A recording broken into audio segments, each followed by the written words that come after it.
Well, what I have in my hands is a 10th gen. Let me turn it around and show you. This one is a 10th gen, 64 gigs with Wi-Fi only, no cellular chip capability built into it. And we'll take a deeper look at the contents when I open the box. So next step, let's open it and see what it contains. So to unpack, all we need to do is pull these couple of tabs. And there goes the first one. And the second. And let me turn it around. And there it is. So the main machine is right on top of the box. Okay, so the iPad here is covered in a paper sleeve. I'll take that off in a moment. And here is the documentation. And we also have the power brick.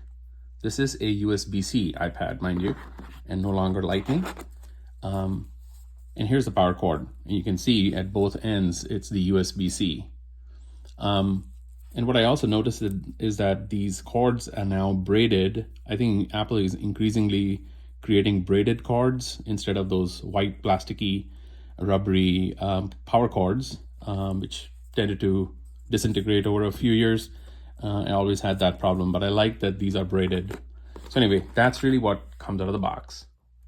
Okay, so let's take the iPad out of its sleeve. Should be super simple to do. It's a gorgeous blue metallic color.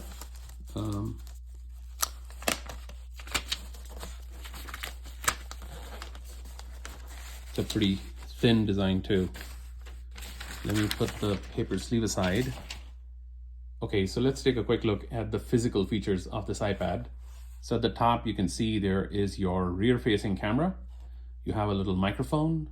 You have obviously the Apple logo, and you also have on this side the connectors to your Magic Keyboard or a aftermarket keyboard in case you purchase that.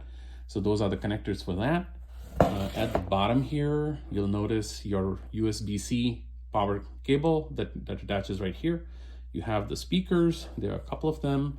And then on this side are the two volume knobs for up and down. And you have this special button, which is rather large compared to other iPads, for your fingerprints and to power on and off and various other features that are built into this button right here. And out here, you'll notice there is no longer the power button that used to be right here.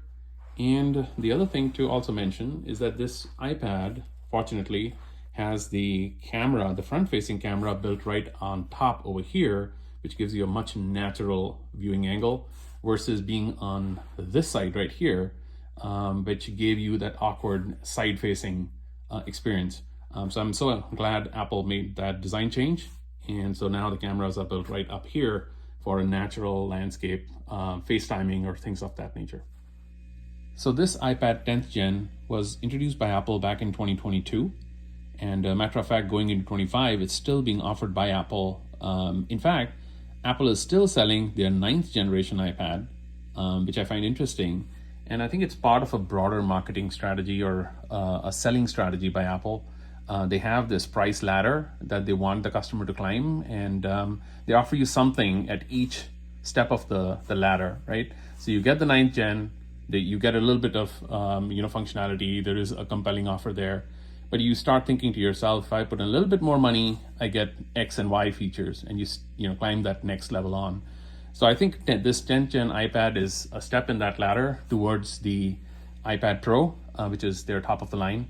But obviously that's a lot more money. And so, there's something in the Apple iPad ecosystem for everybody, I guess. iPad 10th gen is really a great choice for those who are looking for a solid, budget-friendly tablet with a good display, decent performance, and a modern design. However, if you are looking for advanced features like better performance, a higher refresh rate, or even professional grade tools, the iPad Air or iPad Pro may be more suited to your needs. So you do have to bear this in mind, that this is really for the average family user who is going to be giving an iPad to their kids, but they want to give them something that will work with today's apps, or use it for their own use, for casual video viewing, playing some games, not high-end games, but regular games, and using this for regular chores around with regular apps, I think this is going to be hands down, sufficient for most of those applications, which is really why I picked it.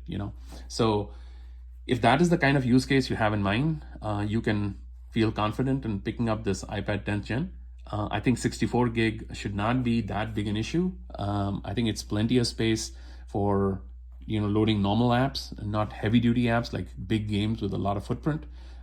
So I think 64 gig itself is not a barrier. So anyway, that's kind of my review on this. If you like this video, please do share and subscribe to the channel, and I'll see you in the next one. Thank you. Bye-bye.